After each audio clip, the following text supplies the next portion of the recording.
et bienvenue sur la chaîne de l'agence Happy Mum and Baby. Je suis Audrey, infirmière clinicienne en périnatalité, fondatrice de l'agence périnatale internationale Happy Mum and Baby. Je vous retrouve aujourd'hui pour vous parler du confinement, de l'isolement et du sommeil de vos enfants. En effet, le monde, la France, vit une situation particulièrement stressante aujourd'hui. Chaque famille doit rester à la maison, ne doit pas sortir et doit limiter ses déplacements uniquement à des fins alimentaires et nécessaires. Pour de nombreuses familles, c'est un chamboulement total de la routine habituelle, mais pour les bébés aussi.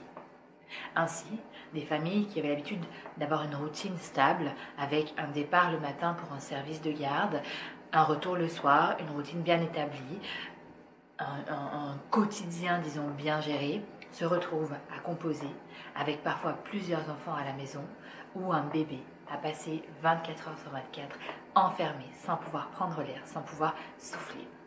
Et le sommeil de bébé en est tout autant perturbé. Il faut savoir que le sommeil est la première chose chez un être humain à être perturbé quand il y a des choses difficiles à gérer et surtout quand il y a des situations qui créent de l'anxiété. Vous êtes perturbé, bébé sera perturbé. Il ne faut pas s'attendre à ce que bébé ne ressente rien de l'atmosphère, même si votre enfant ne sait pas parler, même si votre enfant ne communique pas en parlant, il vit les mêmes choses que vous. Il va les exprimer d'une manière différente. Ainsi, un bébé qui dormait plus ou moins bien va dormir un peu moins bien, va peut-être se réveiller la nuit, va peut-être vous demander à dormir avec vous, va peut-être avoir un état un petit peu particulier qui va l'empêcher de dormir correctement. Je n'ai pas la solution miracle. Désolée de vous l'apprendre, mais je ne l'ai pas. Pourquoi ? Déjà parce que les miracles en termes de sommeil n'existent pas. Mais deuxièmement, parce que nous, professionnels, c'est aussi la première fois que l'on vit une situation comme celle-ci. C'est la première fois que nous avons à envisager un quotidien différent, avec des repères qui sont différents pour nous professionnels. Alors oui, je n'ai pas de clé miracle, je n'aurai pas de solution miracle à vous proposer. Par contre, je vais vous suggérer des choses qui vont peut-être vous aider selon ce que je sais et selon ce que j'ai pu observer durant toutes ces années. Mettez en place une routine différente, adaptée à votre quotidien. Ne vous surmenez pas, n'en faites pas trop et ne mettez pas la barre encore une fois trop haut. Ne vous dites pas, c'est parce que je suis à la maison que je vais faire des tonnes de choses. Parce que bébé va vous prendre du temps. Et si vous avez 2 enfants, ça va être encore plus. Et 3 enfants, encore plus. Alors, envisagez dans votre tête, le dimanche soir, une façon, un déroulement de la semaine. Et chaque jour, répétez une routine similaire, mais souple. Parce que justement, il n'y a pas de rythme imposé. Donc laissez-vous de la souplesse.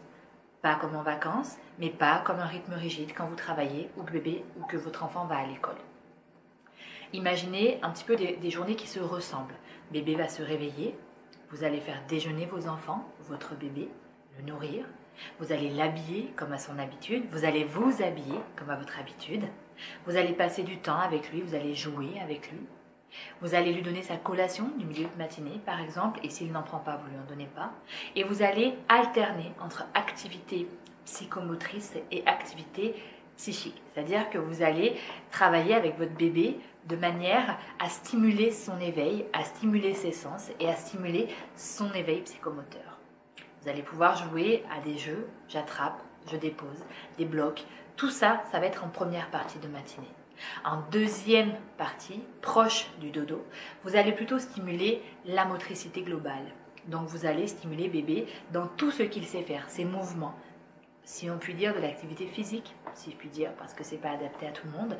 Mais vous allez par exemple stimuler un bébé qui rampe. Vous allez travailler avec un bébé, le tourner rouler, des choses un petit peu qui vont aller travailler sa motricité globale. Ainsi, une fois toutes ces choses travaillées, vous allez pouvoir commencer votre rituel de dodo. Il est important de rappeler que routine, ce sont des choses qui se répètent. C'est un quotidien qui se répète. Votre bébé, votre enfant a besoin de routine parce que c'est comme ça qu'il se sent sécurisé. C'est en anticipant, en ayant une vision sur ce qu'il va se passer et dans la régularité, votre enfant, votre bébé se sent en sécurité. Parce que le changement, les enfants, ils n'aiment pas tellement. Ils aiment bien les choses qui se répètent, qui sont similaires jour après jour. Ainsi, ils se sentent sécurisés. C'est leur repère. Les rituels sont les gestes que vous allez poser autour d'un moment. Le rituel du dodo, le rituel de promenade, le rituel du repas. Donc vous avez des rituels, vous avez des gestes que vous posez autour de chaque moment. Et il va falloir, si vous n'en avez pas encore, en définir, de manière à ce que bébé puisse non seulement savoir avoir une régularité dans le déroulement des journées, et je parle bébé mais je parle enfant aussi, et avoir des rituels. C'est-à-dire que si vous avez un bébé et que vous allez au dodo avec lui, eh bien vous allez poser des gestes autour de ce sommeil-là, autour de ce moment-là, selon ce que vous avez défini. Et votre enfant plus grand, par exemple, va dire « Ok, maman ou papa va faire dormir bébé. » Parce que votre enfant plus grand voit les gestes que vous posez autour du moment. Donc, il sait ce qui s'en vient. Et quand vous vous occupez d'un de vos enfants, occupez l'autre de façon plus autonome, par exemple. Ainsi, vous allez mettre en place vos journées autour de vos enfants ou de votre enfant. Et malheureusement ou heureusement, tout le reste ne sera pas votre priorité. Parce que si vous commencez à mettre des objectifs sur vos journées et que vous ne les atteignez pas, ça va nourrir votre sentiment d'échec. Ça va nourrir ce sentiment qui je voulais faire ça, je l'ai pas fait à cause de ce bébé, à cause de cet enfant qui m'a pas laissé. Non. Vous faites au jour le jour. Vous faites à chaque journée, vous allez mettre en place votre routine, vos rituels seront les mêmes, mais si vous n'avez pas le temps et si vous avez besoin de passer un peu plus de temps avec l'un de vos enfants ou votre bébé, faites-le. C'est pas grave. De toute façon, vous êtes à la maison, vous aurez le temps de le faire plus tard. Passez le relais. Prenez du temps. Prenez du temps pour vous. Je sais que c'est difficile en se disant je suis confinée, je suis à la maison, je peux rien faire, je suis entre quatre murs, j'ai un petit appart, etc., etc. Mais allez dans la douche plus longtemps que d'habitude. Faites un masque à vos cheveux, un masque à votre visage, accroupissez-vous dans votre salle de bain, pleurez un coup, criez un coup, soufflez, mais prenez des moments pour vous. Passez le relais à votre partenaire, à votre conjoint, de manière à ce que chacun ait une soupape pour respirer loin des cris des enfants, loin des demandes des enfants.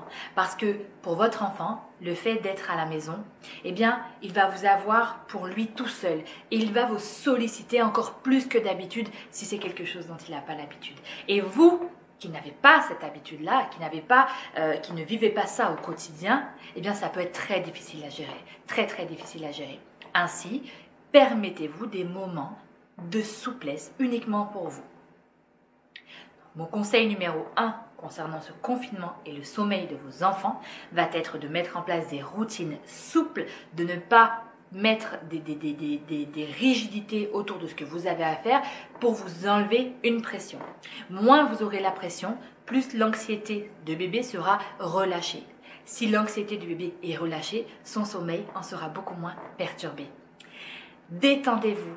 Écoutez la musique, criez, sautez, dansez avec votre enfant. Videz, déchargez tout ce que vous avez à l'intérieur parce que qu'on le veuille ou qu'on ne le veuille pas, cette situation est anxiogène pour tout le monde. Même la personne la plus cool du monde, c'est anxiogène. Pourquoi?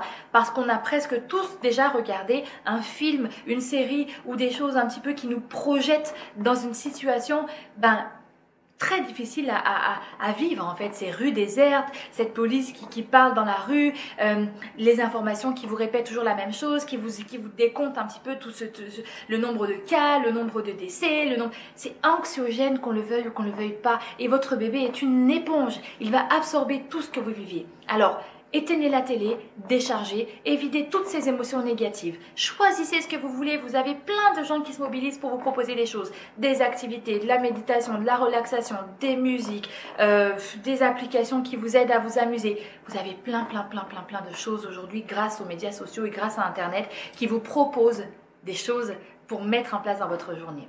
Moi, ce que je vous dis, c'est de relâcher la pression, de respecter vos routines, de toujours mettre en place vos routines différentes de d'habitude. Ne réveillez pas votre enfant le matin comme si vous alliez à l'école ou comme si vous alliez chez la nounou. Laissez-le dormir. Mais par contre, suivez un rythme Suivez son rythme physiologique, son rythme biologique, suivez votre routine habituelle de manière à sécuriser votre enfant. Mettez en place les mêmes rituels que d'habitude et prenez le temps avec votre enfant. Souplesse et lâcher prise. Si bébé prend plus de temps un soir, eh bien zen, on relaxe, eh bien je prends plus de temps avec lui. Si soudainement bébé se réveille et veut dormir avec nous, ok, parfait, je le prends avec nous. Vous avez les enfants plus grands par exemple à qui vous avez lu l'histoire Coco le virus. Parfait. Mais bébé, Coco le virus, il ne sait pas qui c'est. Oui, vous avez posé des mots et des images dessus, super, vous avez communiqué avec lui, vous avez parlé, vous lui avez expliqué la situation. Mais bébé, il ne sait toujours pas ce que c'est Coco le virus. Mais il sait très bien que dans l'intonation de la voix, que dans cette histoire, il y a quelque chose de pas normal qui se passe. Il ne sait pas quoi, parce qu'il n'est pas capable de savoir. Mais il sait qu'il se passe quelque chose. Alors, acceptez de recevoir ses émotions. Acceptez de recevoir son anxiété à bébé.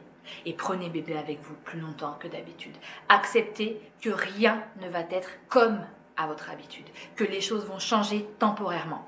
Mais surtout, n'ayez pas peur que votre bébé prenne de mauvaises habitudes. N'ayez pas peur de ça. N'ayez pas peur que pendant ce confinement temporaire, les choses changent et que ça devienne définitif. Parce que s'il y a bien une personne dans ce monde qui a des capacités d'adaptation impressionnantes, ce sont nos enfants, ce sont nos bébés. Et je peux vous l'assurer, pour avoir vu de milliers d'enfants, leur capacité d'adaptation au changement est impressionnante. Simplement, il faut leur proposer le cadre nécessaire, la sécurisation nécessaire et l'observation nécessaire. Il ne faut pas forcer les choses quand c'est temporaire, que c'est exceptionnel. Vous-même, vous le vivez. Ne les empêchez pas de vivre cette situation. Prenez leurs émotions, laissez-les déposer les émotions dans vos mains. Et vous, chers parents, vous avez nous, professionnels de santé, qui vous tendons la main et qui vous proposons de déposer tout ce que vous avez dans nos mains. Vous avez des associations comme Stop Bébé Secoué par exemple, dont vous allez avoir le lien dans la descriptive de la vidéo, qui vous propose des posts, qui vous propose de décharger, écrivez tout ce que vous ressentez, entraidez-vous chers parents, appelez-vous, créez des liens pour décharger, pour souffler, parce que oui, ça va pas être facile. Oui, je sais qu'être confiné 24 heures sur 24 avec son enfant, sans pouvoir souffler, sans pouvoir sortir, c'est compliqué. Vous n'avez pas tous des maisons avec jardin, vous n'avez pas, des fois vous avez des petits appartements. Oui, je sais que ça va être difficile, mais nos mains tendues vont vous aider, vont nous aider. Et vont faire en sorte que chaque parent va réussir à passer au travers de cette expérience, si je puis dire, un petit peu négative. Parce que c'est clair que c'est pas de tout, on n'a pas tous souhaité tout ce qui se passe, simplement, on ne peut pas faire autrement. On n'a pas le choix. Donc, votre bébé et son sommeil vont peut-être être perturbés. Mais prenez les choses dans le bon sens. Ne prenez pas ça pour vous. Relâchez la pression. Je vous envoie toutes mes ondes positives, tout mon soutien. Mon Instagram, les réseaux sociaux sont là pour vous aider. Profitez-en, c'est gratuit. Vous allez déposer tout ce que vous avez à déposer. On est là pour accueillir vos émotions comme on peut. Je vous souhaite bon courage et je me souhaite aussi bon courage parce que je suis dans cette situation. Je vous embrasse et vous dis à très vite.